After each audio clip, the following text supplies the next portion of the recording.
Ratusan demonstran dari unsur petani, mahasiswa dan organisasi kepemudaan yang tergabung dalam Aliansi Masyarakat dan Mahasiswa Pejuang Reforma Agraria Ampera Kabupaten Pangandaran menggeruduk gedung DPRD Kabupaten Pangandaran Kamis tanggal 25 Mei tahun 2023. Yosep Nur Hidayat selaku Koordinator Lapangan, Korlap, aksi demonstrasi di halaman gedung DPRD Kabupaten Pangandaran menyampaikan berawal dari kejadian di Desa Wonoharjo 5 hari yang lalu. Satu rumah petani mengalami pengerusakan dan penganiayaan yang dilakukan oleh orang yang tidak dikenal.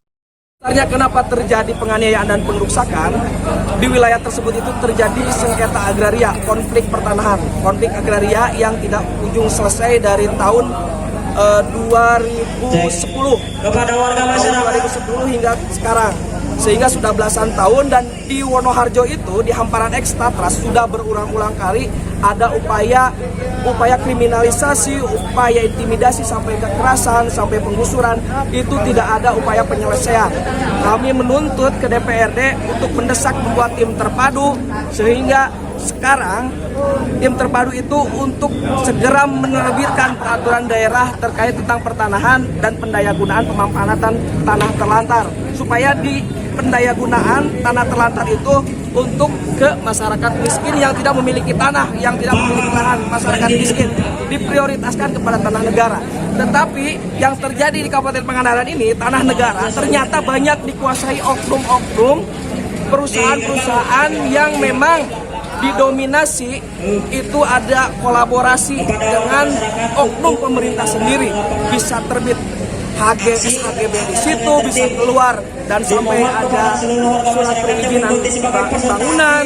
Kenapa bisa terjadi? Padahal itu tanah negara dengan status dulunya HGU, berubah fungsi dari HGU menjadi hak guna bangunan, sehingga dari hak guna bangunan menjadi hak sertifikat perorangan per individu. Padahal itu tanah negara. Kalau unsurnya perubahan dari HGU ke HGB itu memang jadi lokasi prioritas land reform. Jadi tanah yang harus diprioritaskan untuk rakyat dulu. Karena kalau tanah HGU itu namanya erva perponding, tanah HGU Belanda. Yang prioritasnya HGU Belanda itu tanah untuk cadangan warga, para penggarap dan warga petani. Kalau untuk wilayah HGU itu saja. Luas lahannya berapa? Luas lahannya yang menjadi persengketaan itu objek X Tatras 336 sekian hektar, dan ada dibagi 4 wilayah desa: Desa Pananjung, Wonoharjo, Sukaresik, dan Cikemulan. Itu kasus kekerasannya oleh siapa? Kami duga kalau kekerasan yang dilakukan tidak mungkin kejadian di Wonoharjo kalau tidak dilakukan oleh pihak perusahaan. Yang melakukan bukan siapa-siapa, karena masyarakat, saya menggali informasi, tidak ada konflik secara individu, secara kekeluargaan, dia tidak ada hubungan konflik yang lain.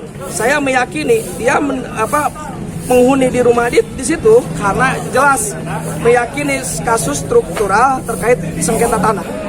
Gitu. Jadi dugaannya sudah jelas bahwa yang menyuruh, yang melakukan itu adalah pihak PT PMB. Selain tentang kejadian pengrusakan dan penganiayaan dalam orasi aksi demonstrasi tersebut, juga disampaikan tentang Satuan Lalu Lintas Polres Pangandaran terkait kejelasan hukum saat penertiban lalu lintas. Lalu lintas hari ini, Pak, saya minta kejelasan yang pertama dalam rangka penegakan hukum. Masyarakat Pangandaran belum sadar tentang hukum, Pak, di situ. Belum, masih tingkat kesan masih rendah. Kami baru berdiri 10 tahun ini Kabupaten Pangandaran, Pak. Wajar yang tadinya masyarakat terisolir, hari ini ada penegakan hukum tentang bagaimana berlalu lintas di jalan. Tetapi kami minta ada kejelasan dan ketegasan tentang penegakan hukum. Masyarakat berjalan diberikan sosialisasi yang bagus, berikan peringatan yang bagus, tetapi jangan tiba-tiba mereka dengan gaya-gaya preman. Bagaimana ada masyarakat yang tertindas, masyarakat yang terhantam, tetapi mereka masyarakat kita sendiri. Hari ini saya bertanya, Pak, kepada jajaran kepolisian, khususnya spesifik kepada pihak lalu lintas. Apakah kendaraan yang ditangkap hari ini, apakah dia merupakan suatu